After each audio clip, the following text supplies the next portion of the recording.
This is the hour of the time. I'm William Cooper. Hello, folks.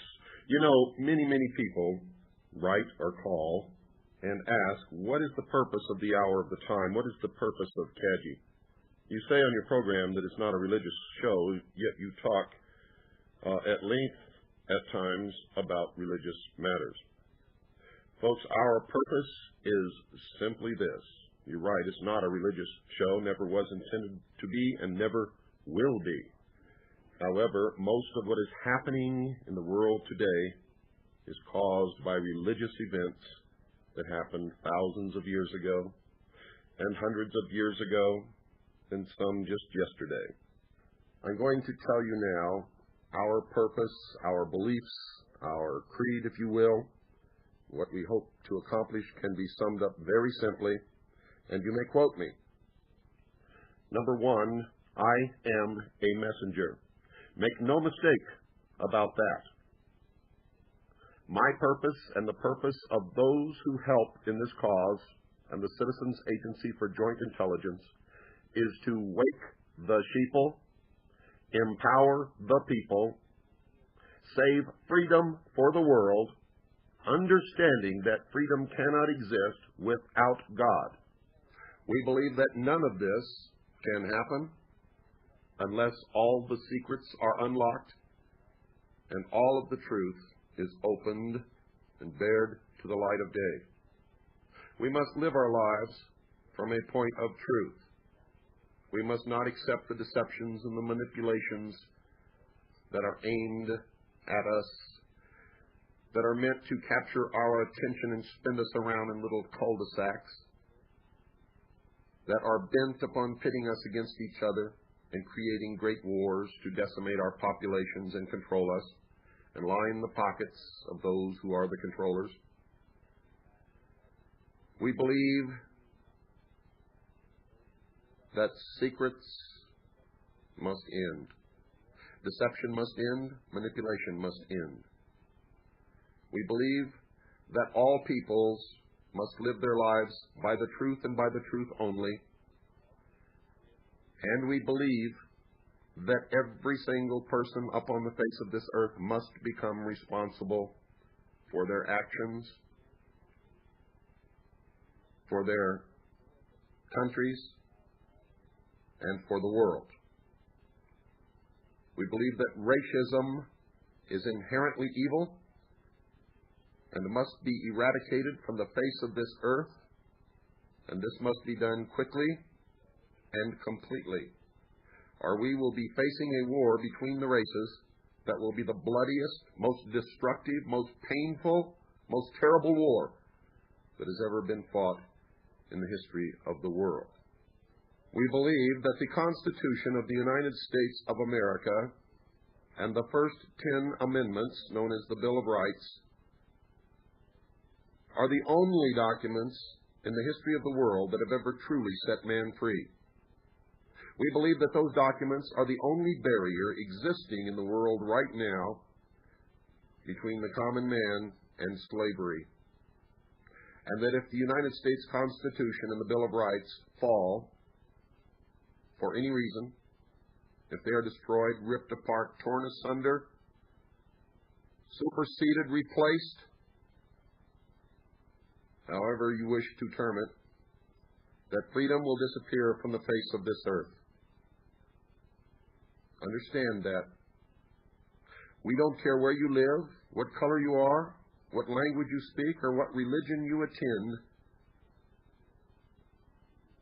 Everyone in this world will lose all freedom if those documents fall.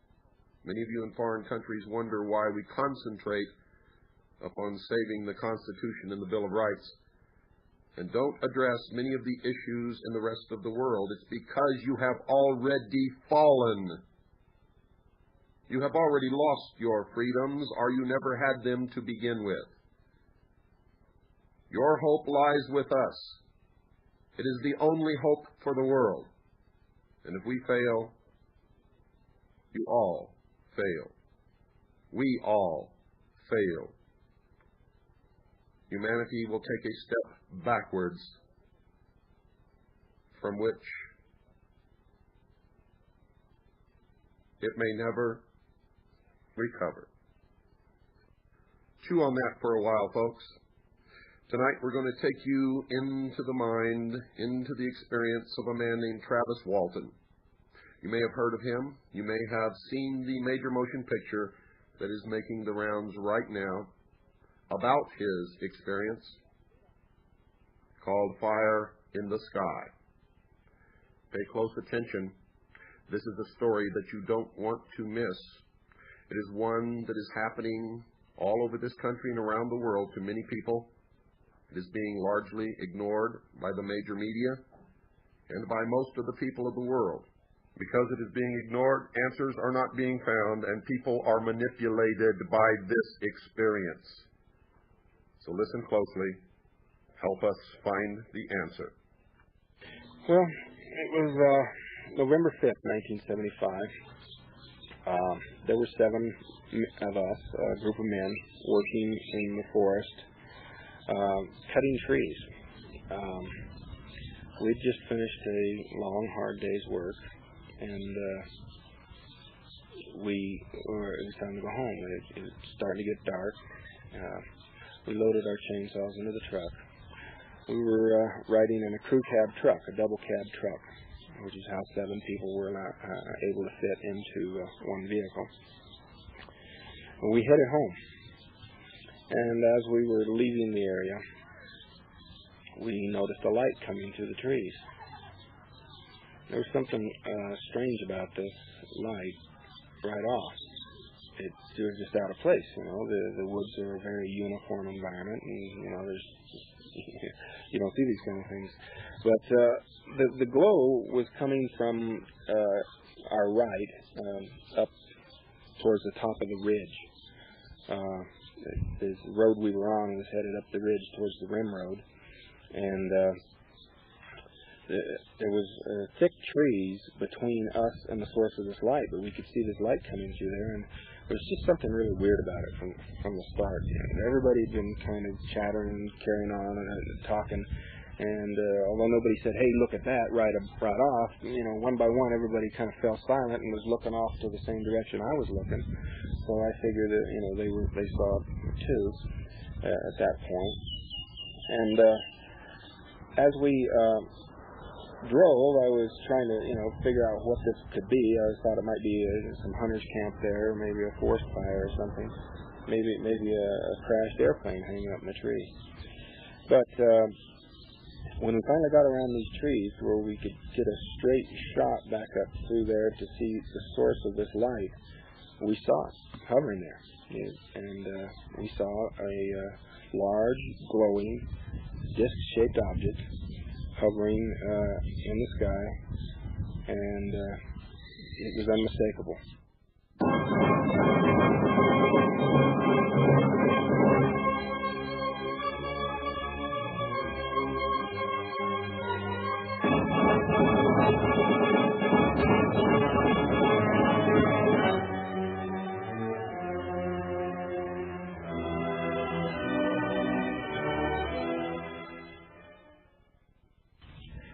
Right off the bat, one of the guys in the back yelled out, "It's a spaceship."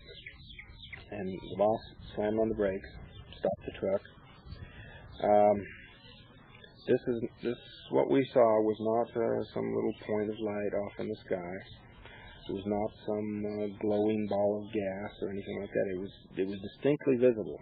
It was definite, clear outline, mechanical edges. It was a glowing, metallic object. It was the color of molten metal coming out of a blast furnace.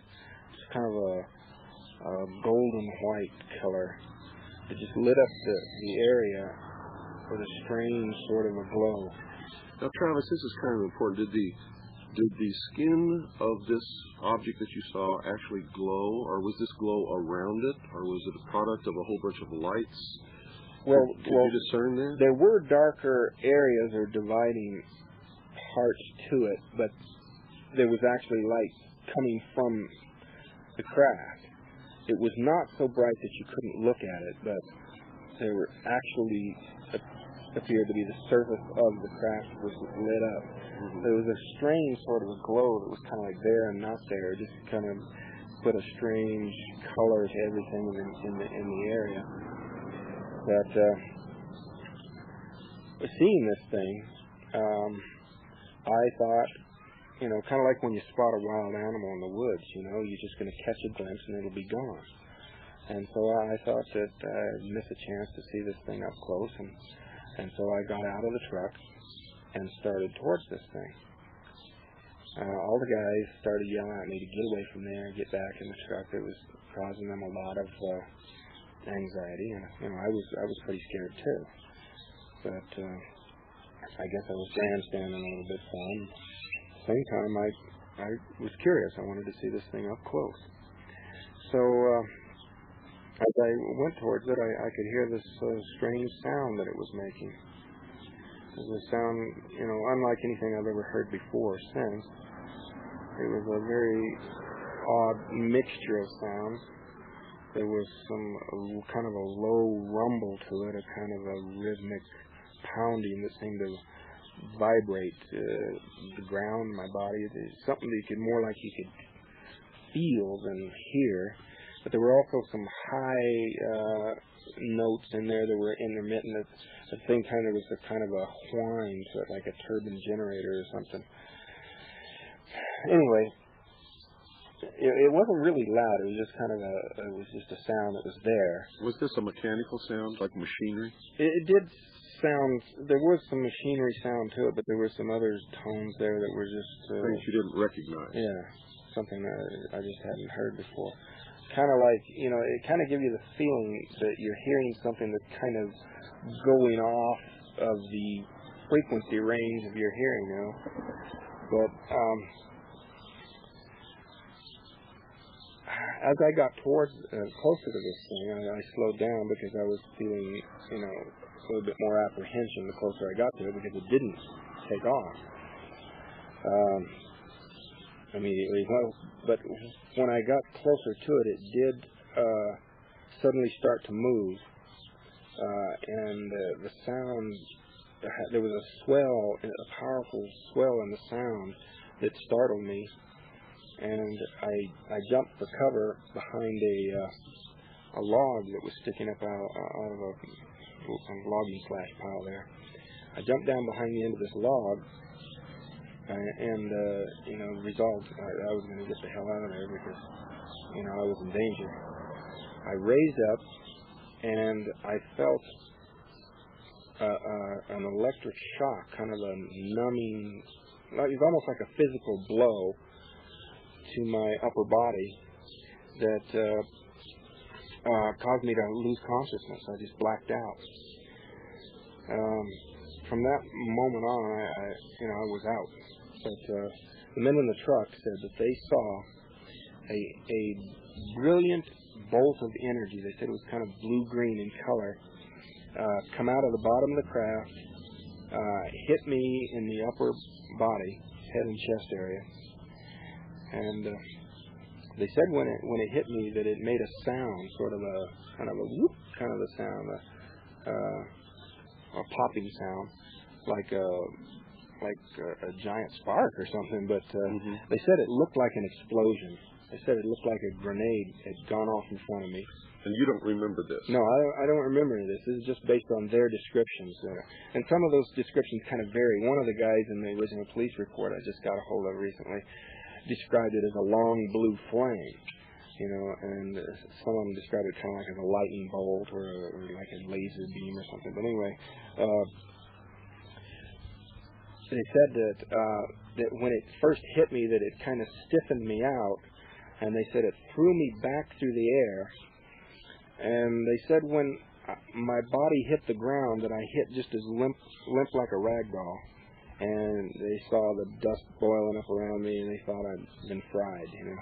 They just immediately panicked and fled the scene.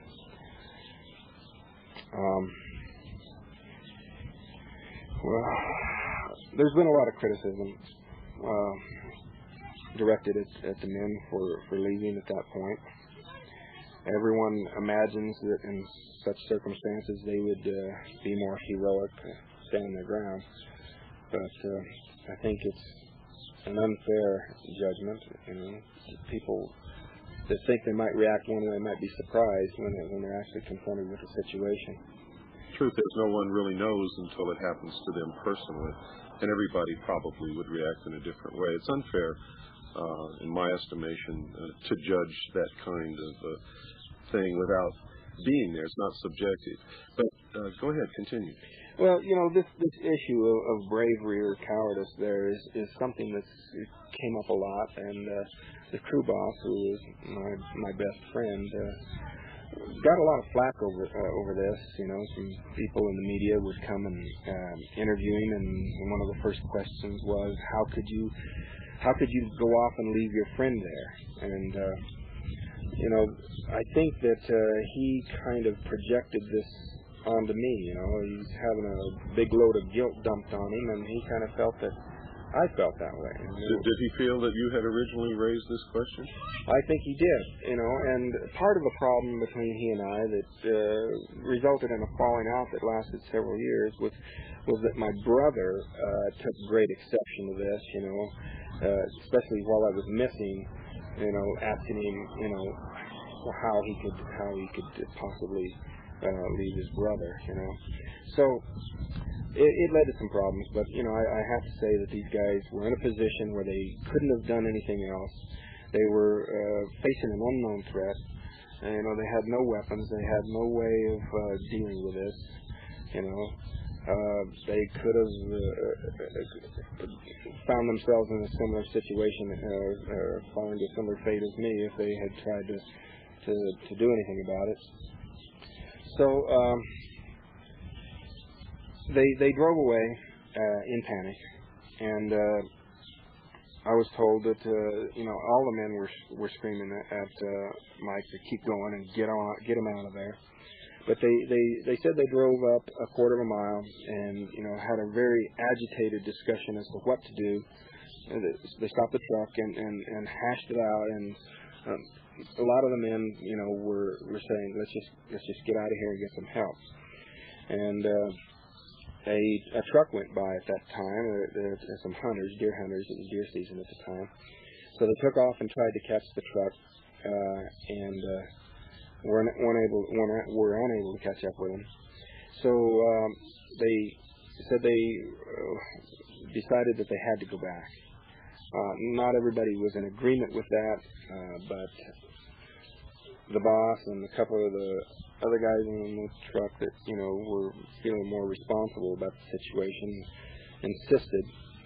There was some argument there about whether they would, the ones that didn't want to go would just get out of the truck and stay there and wait for the others to go get help, but they were too scared to do that, so they all went back.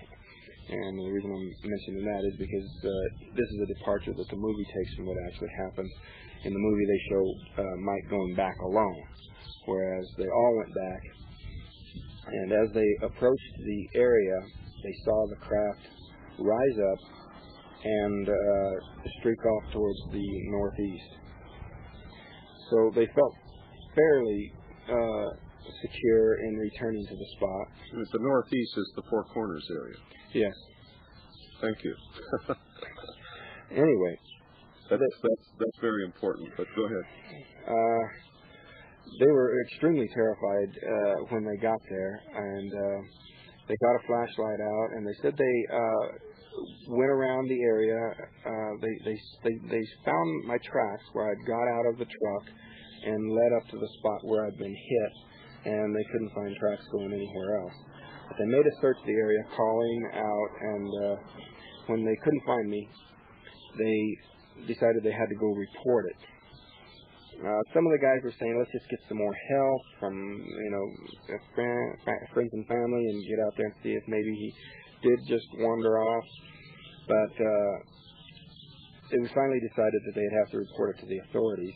Now, all this that you're telling us now is not your own memory or your own account. No. This is accounts that you've been told since This you is returned? just what has been reported to me secondhand and from the police reports and things that I've read. After this beam of light or energy or whatever it was hit you, you don't really remember anything for quite some time. Right.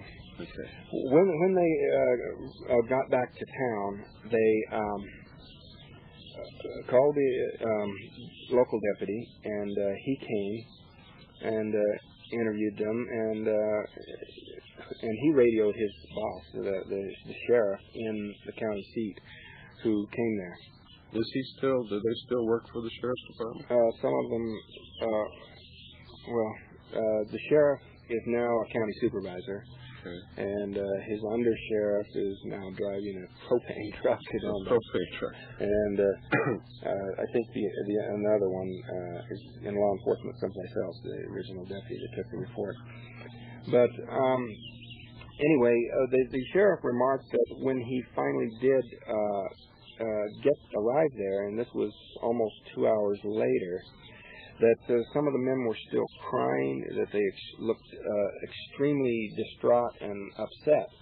But the sheriff and his men, although they could tell something really terrible had happened, immediately suspected that there had been foul play and that there had been a fight or something, and maybe the men had killed me, chainsaws or something, and that they had buried my body, hidden my body out there, and just made up the story to cover up for the deed.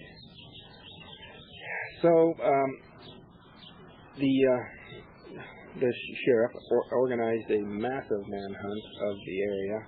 It spanned 4 days, using helicopters, fixed-winged aircraft, men on horseback.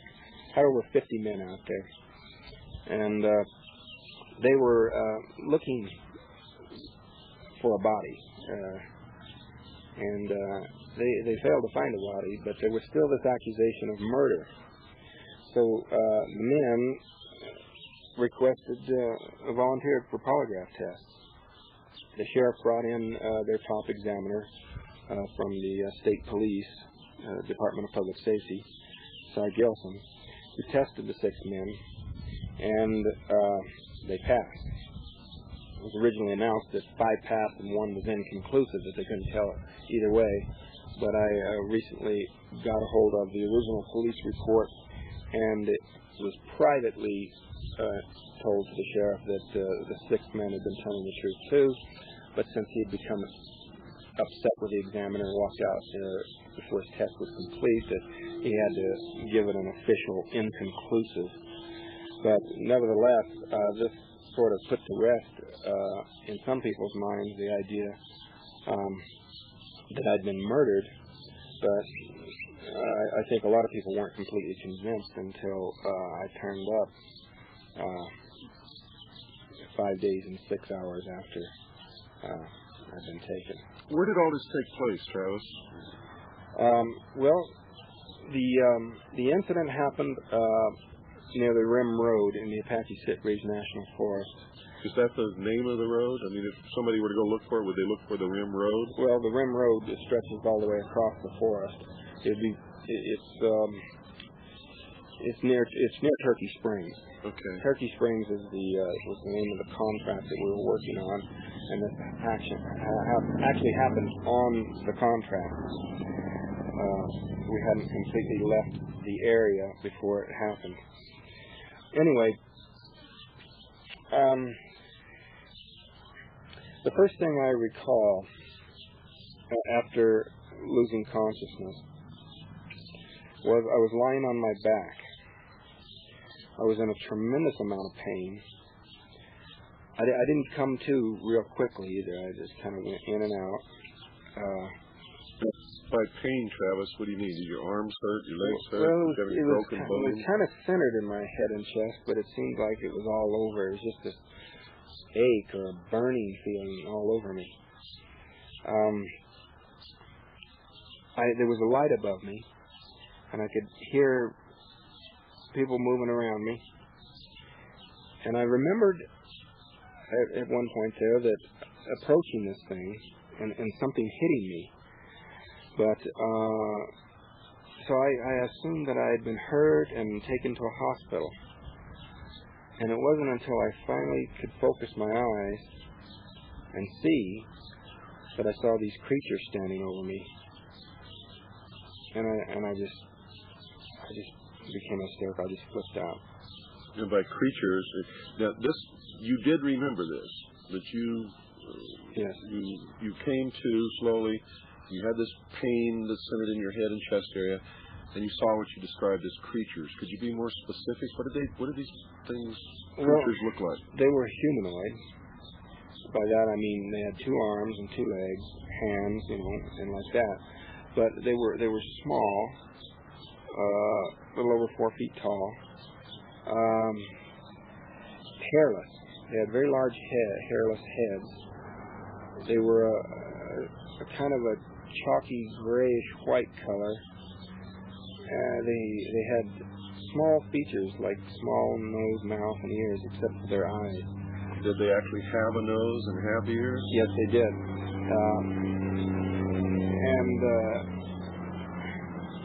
What about the eyes? The eyes were huge. They were just these huge eyes. They just seemed to look right through me. They just had this strange feeling when they looked at me. There was a kind of an impersonal quality there, just a kind of a coldness. There was also a feeling of great intelligence. In dealing with people, when you look at somebody, you kind of look into their eyes, and for some reason you can always gauge fairly accurately a person's level of intelligence just by looking into their eyes. And I got the feeling of a very high level of intelligence, but at the same time, they seemed to be completely indifferent to my hysteria.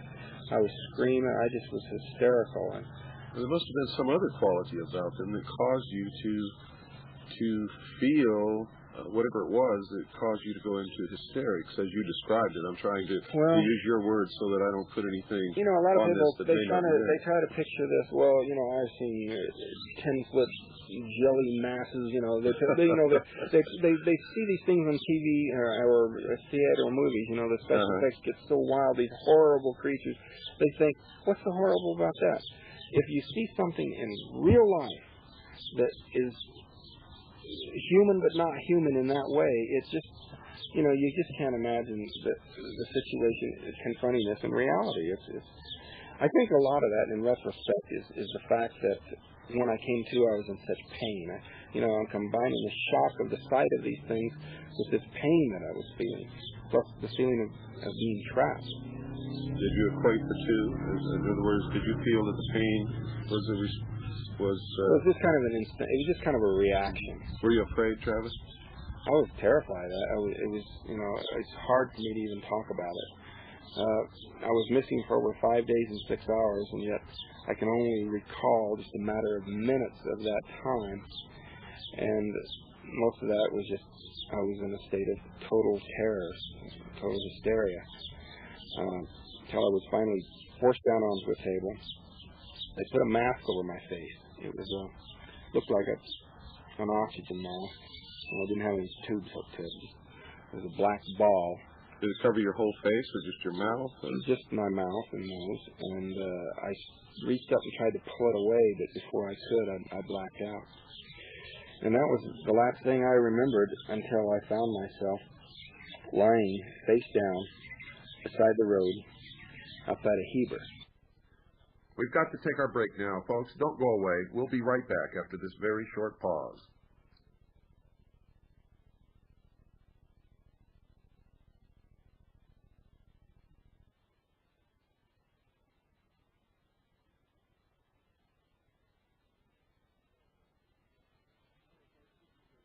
Hello, folks. This is William Cooper. I know that some of you are aware of this, but many of you may not be. We have a partner in our efforts, and that partner's name is Swiss America Trading. They've stuck by us through thick and thin. Most sponsors would not. However, these are people who believe in our mission, so to speak. They believe in what we're doing. They believe in the purpose of the hour of the time. They believe that the show is important. so they pay for the airtime. All they ask in return, folks, is that when you get ready, and you should be ready by now, when you get ready to take steps to protect your assets, to protect all that you've worked for all of your life, the sum total of all of the material possessions that you have, that you give them a call. Their number is 1-800-289-2646. That's 1-800-289-2646. Now, that's not much to ask, folks, especially when you're going to get several things back in return that don't cost you a penny. For the first 200 callers, for example, tonight you'll get Harry Figge's book, Tackle the Debt. Actually, it's a small report is what it is. And if you mention my name, William Cooper, you'll also get a free newsletter on protecting your future.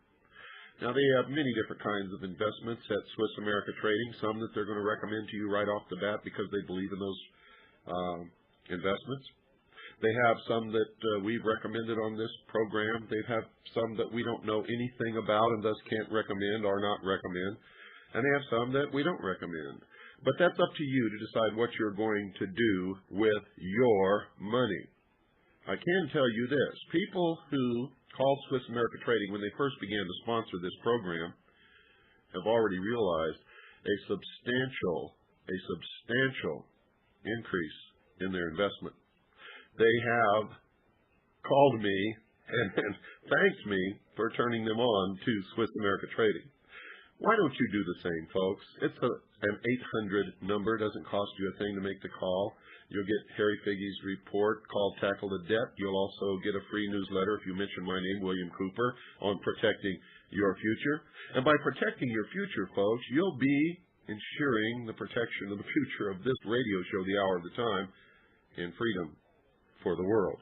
So call right now, 1-800-289-2646. Don't procrastinate. Do it now. 1-800-289-2646. You'll be glad that you did.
And that was the last thing I remembered until I found myself lying face down beside the road outside of Heber.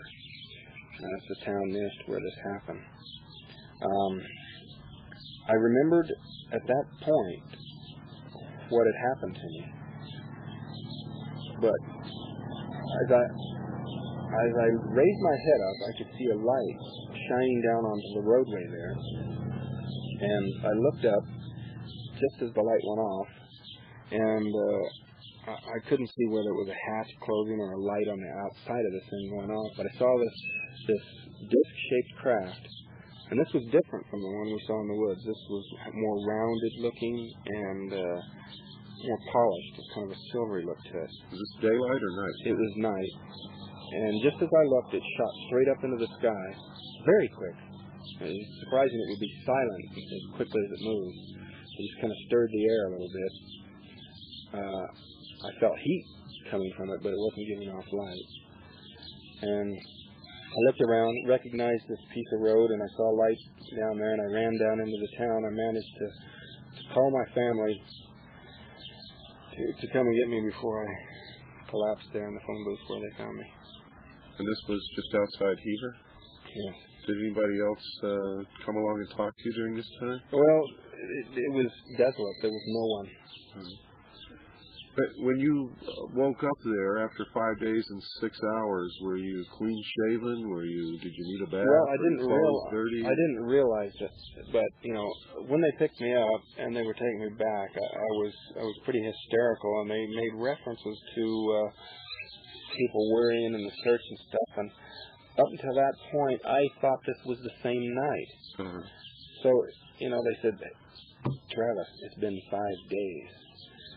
And that was just such a shock to me, They said, feel your face. And, I had 5-day growth of beard, and I just kind of lapsed into sort of a state of catatonia there. Did it appear like you'd been taken care of while you were gone? And well, was your body clean? Or? The physician that examined me the next day did remark that I was not in the condition of someone who had been wandering around the woods for 5 days.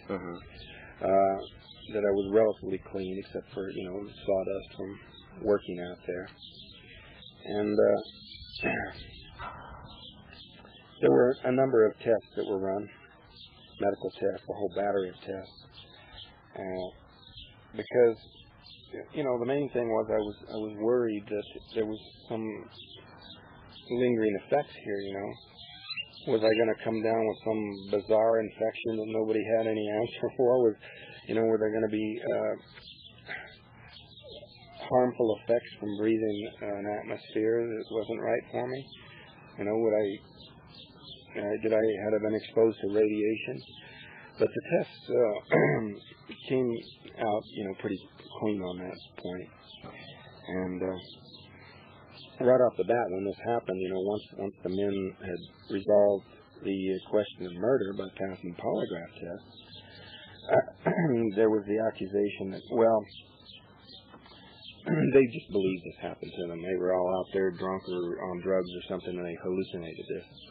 So, one of the medical tests was that I had blood and urine samples run through the Maricopa County Medical Examiner's drug screen, which revealed no trace of any drugs. And, in the aftermath of this, there was an incredible amount of effort directed at trying to explain it away any way people could. It was just one allegation after another, and it got to be pretty ridiculous. Did this cause you a lot of problems in your personal life? It really did, and as years went on and this continued, and people's reaction to it was so severe that I have to say that looking back on it, a major portion of the unpleasantness in the whole retrospect of this thing is people's reaction to it, to the point where it almost overshadows the event itself, and that's saying a lot. That is saying a lot. In fact, that's saying a hell of a lot. Did you have any support group? Did you belong to a church? Did your family stand behind you? Well, the people who knew me best were the people who were the most supportive. The people who attacked the most, the people who said the most disparaging things were the people who knew me the least and really knew the least about the event itself. They really didn't have the facts on so many of the theories that were advanced to try to explain it away were at complete odds with basic, easily verified facts. It's just one thing after another, If it wasn't a drug hallucination, then it was a transitory psychosis. I'd suddenly slipped out and hallucinated the whole thing. But both of those theories fail to take into consideration that 7 people do not have identical hallucinations. We all saw the same thing. So there was naturally, I took polygraph tests myself. I've taken and passed 3 separate polygraph tests, and I've undergone regressive hypnosis. And there's a lot of physical evidence that's been ignored in this case. Tell us about some of the physical evidence that we all know that physical evidence is something hard. We can feel, we can see, we can smell, we can taste, we can hold in our hands. What was it, and what happened to it? Well, there was a researcher in the area that came to the area right after this happened, and he went to the site and found traces of ozone, high levels of ozone in the area. I'm not real familiar with what machinery he used to detect that. How many days after the event was this? This was, I don't know, a couple of days. Who was this researcher? He is Bill Spalding from Brown Saucer Watch. Okay. He also had a Gauss meter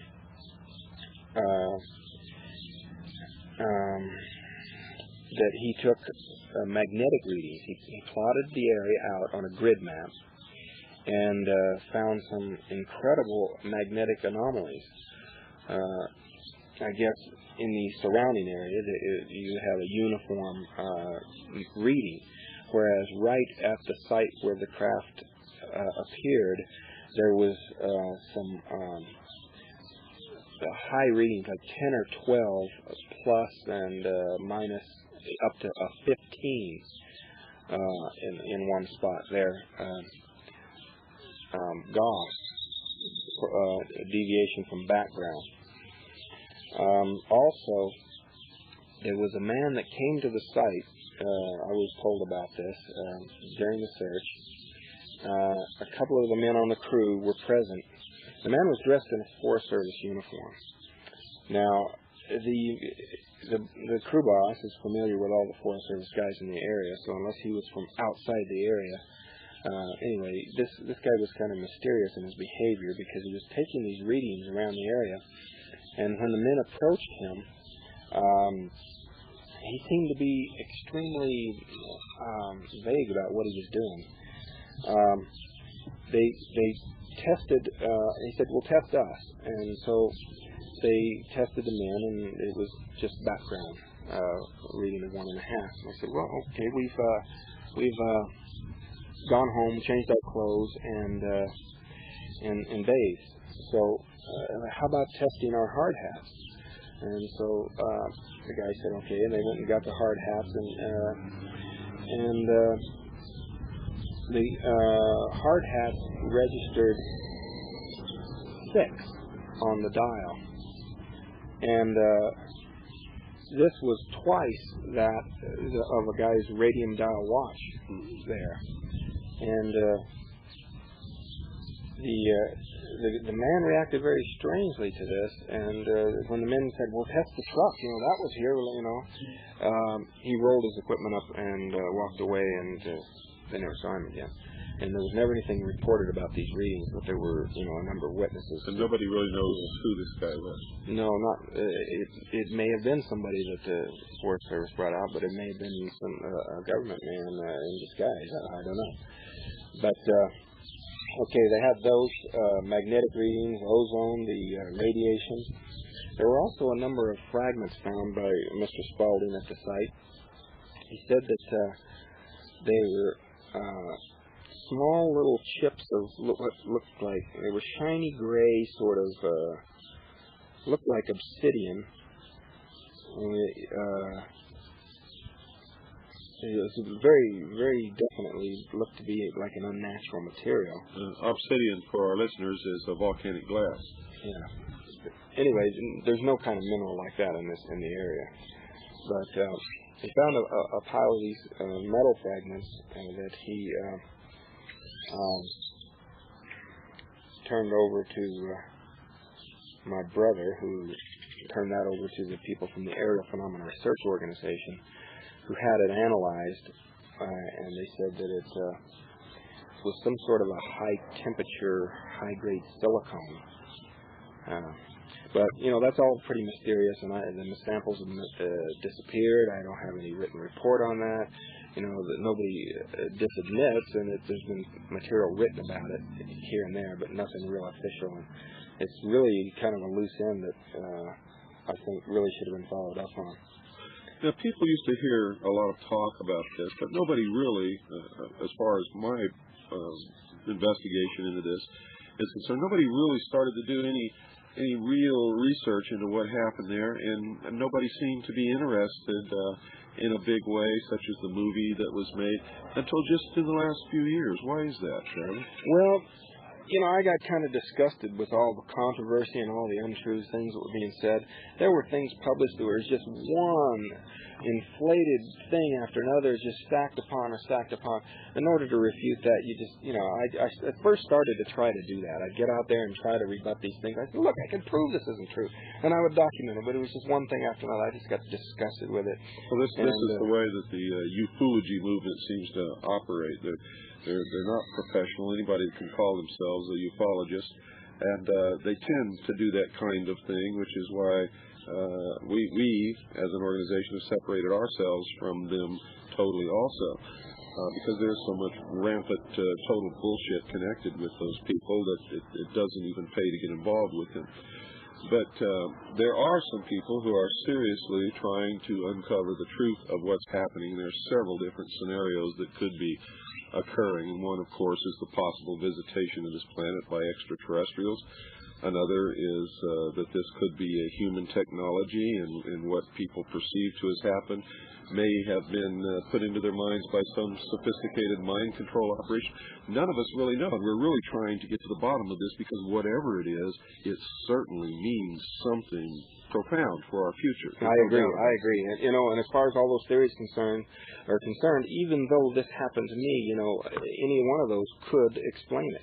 I lean towards the extraterrestrial hypothesis, but I do not exclude the idea that this could be some manifestation of some Earth power at all.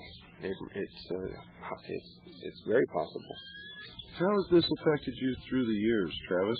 Do people still remember this? Do you still have problems in your personal life with this? I notice you still live in the same town, which must have caused you a tremendous amount of trouble. There was a lot of stigma and all the controversy and everything, so, I just kind of slammed the door on it and just refused to talk about it for so long. And I had a lot of movie offers over the years, and I turned those down because I was just fed up with it. And so, that's really why it's so long before this movie happened. And the way they persuaded me to do this was, the idea was if they could create something that would allow people to live for themselves, what we'd been through, experience it on the gut level, the emotional experience, that maybe it would open up their minds and they'd take a more objective look at the evidence. And, the movie's not a documentary, but as far as on the emotional, the experiential level, I think it did succeed in doing that, because I have noticed a profound change in people's attitudes in the community in terms of their reaction to me. Just since they've seen the movie? Yeah, I think the movie had that effect. I've heard all kinds of things about the movie. I haven't seen it yet. I intend to see it this weekend because it's on the drive-in over in the Pinetop Lakeside area while we're up here. We're going to go see it. I didn't want to see it until I talked to you, simply because I heard so much about the movie deviating from your real story, and I didn't want that to color this interview at all. We try to keep anything extraneous to what should come out in an interview, which we always hope is the truth, from interfering. If there were anything that you could do different, what would you have done? Concerning the experience? With one thing: stay in the truck. I'd have never let this thing have never happened if I'd have known what was going to come of it. it seems that people who do stay in their vehicles and do stay in their trucks and don't try to approach these things when they have these types of encounters never have these kinds of problems on the norm. I mean, there are some exceptions to this, but on the norm. And it's on the other side, it does appear that people who do get out of their cars or trucks or do try to approach these things do have on the norm the same kind of experience or experiences like the one that you had, which tends to tell me that if you ever have an experience with an unidentified flying object at a close range, stay away from it. Don't try to approach. And that would be my recommendation too, because I don't think we know enough about what's going on to say whether it's dangerous or not. You know, I personally, in hindsight, can say, hey, they did return me, and I'm alive. But who could fathom what their purposes were? You know, whether that was done out of some moral obligation or maybe some other reason they had, I can't say. So I would say stay away from it. Now, I don't want to open a can of worms with this next question, but I have to ask this. They returned you. Did they return anything else with you? Have you noticed that you're smarter, or you're healthier, or strange ideas come into your mind, or maybe you're not as smart? I don't know. And you may not even want to answer this because it might cause a whole new controversy. But right, who wants to get dissected? But these are the things that come to mind. Why did they take you? Do you have any idea? I mean, if they didn't leave anything with you, what was the whole point? I don't know. You know, a lot of people, you know, news media refer to it real glibly as a medical examination. You know, I don't know what they were doing to me. I woke up in the middle of whatever was going on, and who can know? You know, and it's terrifying to speculate about that, and I really just kind of put it out of my mind. But I don't know what the purpose was. You could drive yourself nuts trying to figure it out, because what happened to me, you know, so much seems to be a fragment. You know, there's just not enough to go on there. Did you have any set religious viewpoints before this happened to you? Were you a member of a church? Yeah, I was a member of the church here. And which church were you a member of? LDS Church. Latter-day Saints? Yes. Have your religious views changed since this happened? And I really don't think that this necessarily has any religious implications unless your religion specifically denies such things. But, you know, I think that the supreme being or beings are over everything there is, and this is just one of the things that is. Did your church support you? Did the people? I didn't. Did you feel like you really did go on display when you went to church? Yeah, I did, and so I tended to stay away because you know, people's reaction to this. I kind of turned inward and kind of shut people out. I went it alone.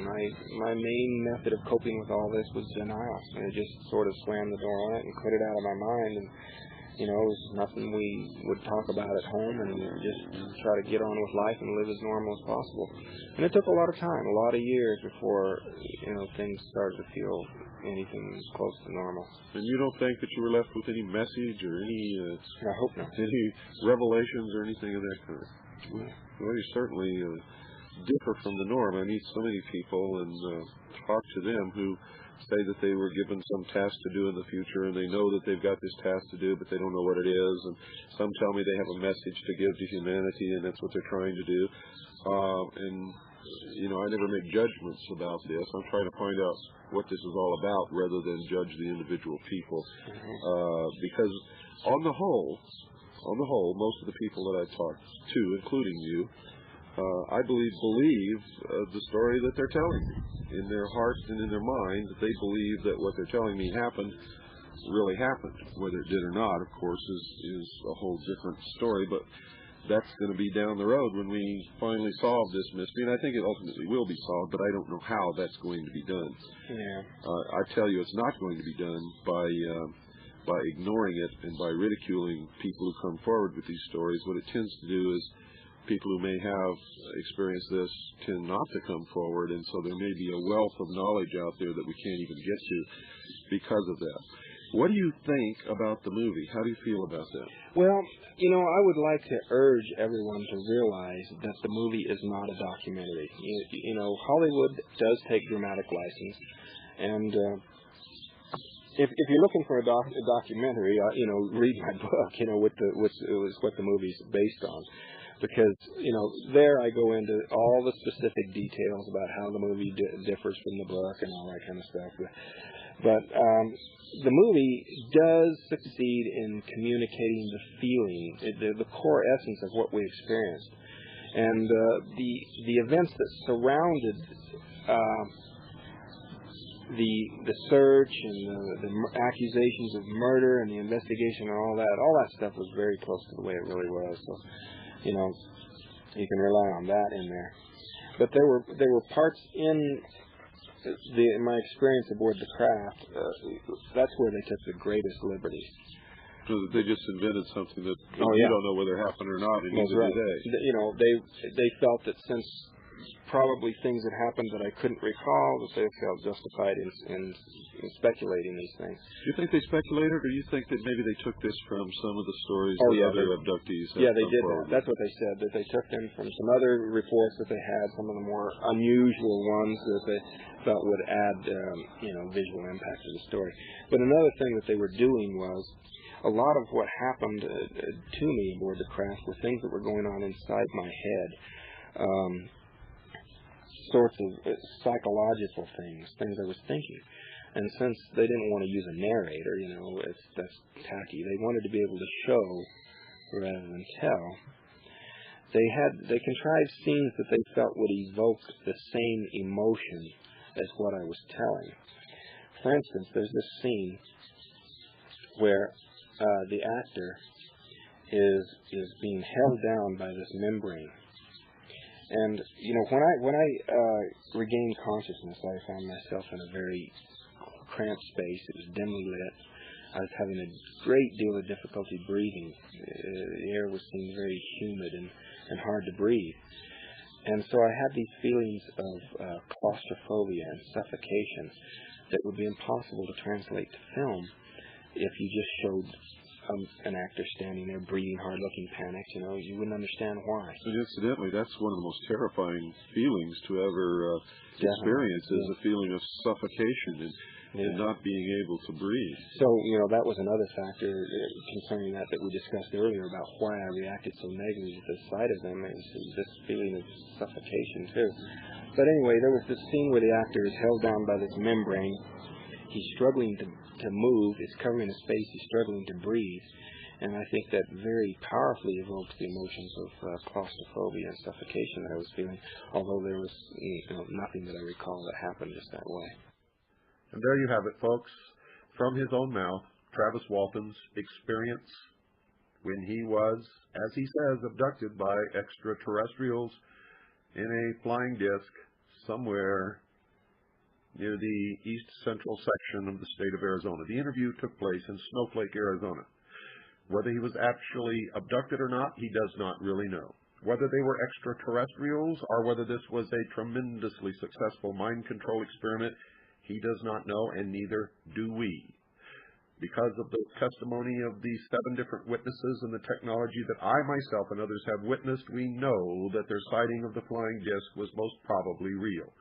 Good night, and God bless each and every one of you.